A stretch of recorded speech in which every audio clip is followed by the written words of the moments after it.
250 years ago, on July 4th, 1776, the founders of the United States of America made a declaration that acknowledged that their rights came to them from their Creator. This means that they understood that there was an element of divine providence in the formation of this country. The United States was not made by accident. It was the result of the plan of God that a place of liberty should be found on this earth, where those who wish to worship could worship according to the dictates of their conscience. But in Amos chapter 3 and verse 7, we're told that God will not do anything without revealing his secrets unto his servants, the prophets. So if the United States is actually a nation that is created by providence, if it is God that ordained that the United States should be formed, then that should be recorded in Scripture. It should have been revealed unto the prophets. And in fact, it was. In Revelation chapter 13, we find these two described as beasts. These two nations, they're described as beasts. Now, we understand nations and beasts are the same thing in Bible symbolism because in Daniel chapter 7 and verse 17, it says, the great beasts, which are four kings. So we do understand from Scripture that these beasts are nations or kingdoms. And in Revelation chapter 13, there are two distinct beasts or nations that are mentioned. Now, the first one is described as coming up out of the sea. In Revelation chapter 17, we find that seas or waters are symbols of peoples, of nations. And so there's going to come from a place with a lot of people, with an established nation, a new nation.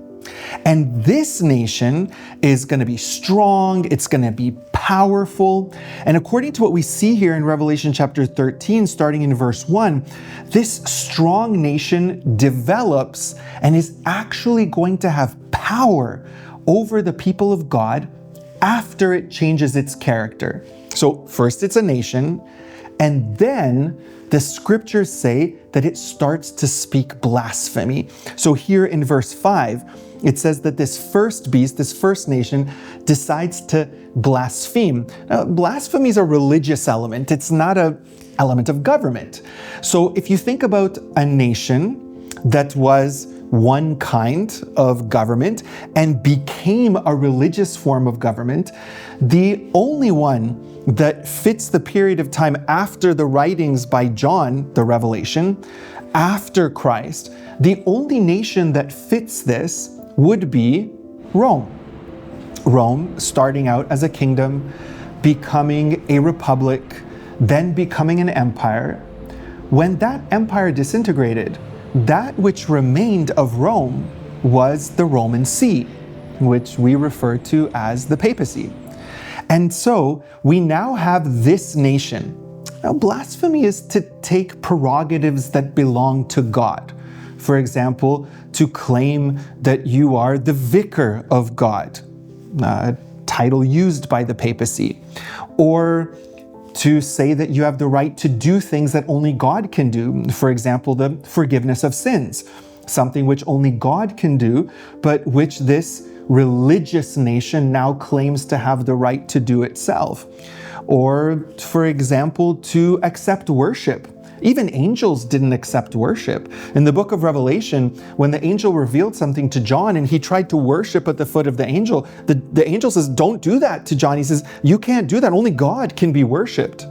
So if you have a being on this earth that's willing to be worshiped, accepts worship, takes the prerogatives of God, including the right to forgive sins, then that fits all the elements that are described here. Now, according to Revelation chapter 13, it has power for 42 months.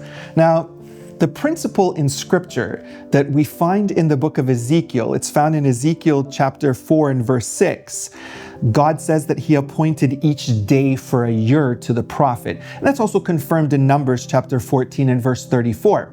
So this nation, a religious nation, is going to have power. It's going to have a kind of political power. Even though it's a religious entity, it's going to have a kind of political power. And 42 months works out to 1,260 days using the biblical chronology. So for 1,260 days would be 1,260 years that this power would have sway. It would have its political power. In fact, this is confirmed historically with regards to Roman Catholicism. In 538, with the fall of the Ostrogoths, the last of the kingdoms that had come out of Rome that was not subject to the papacy, the fall of the Ostrogoths in 538, Justinian gives power to the Bishop of Rome and says to the Bishop of Rome that he will now be the head of all churches. And so now emperors, kings are crowned at the approval of the papacy. So they have this power.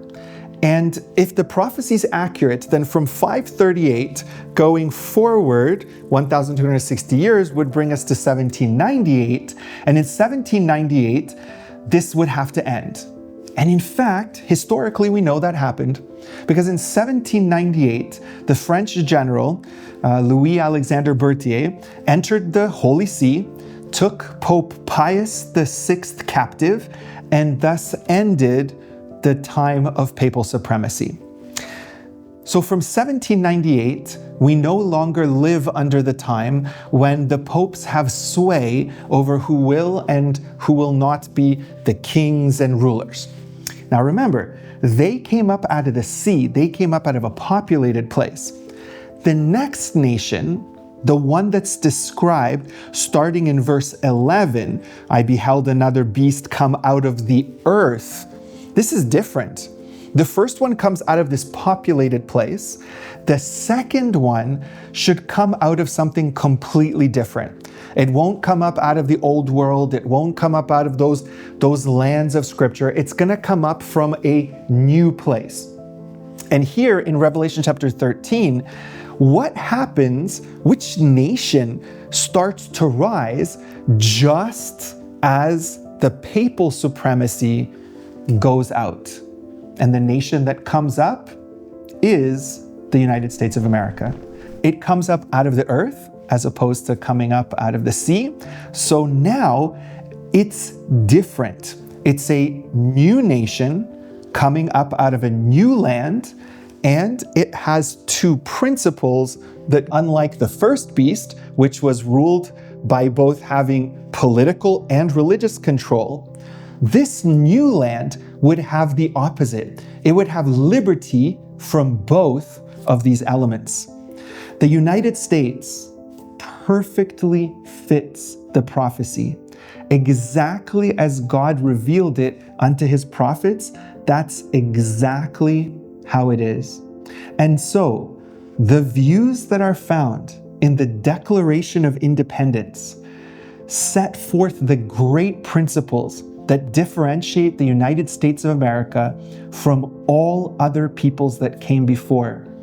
It is a place where we will have, because of our Creator, the right to life, liberty, and the ownership of private property.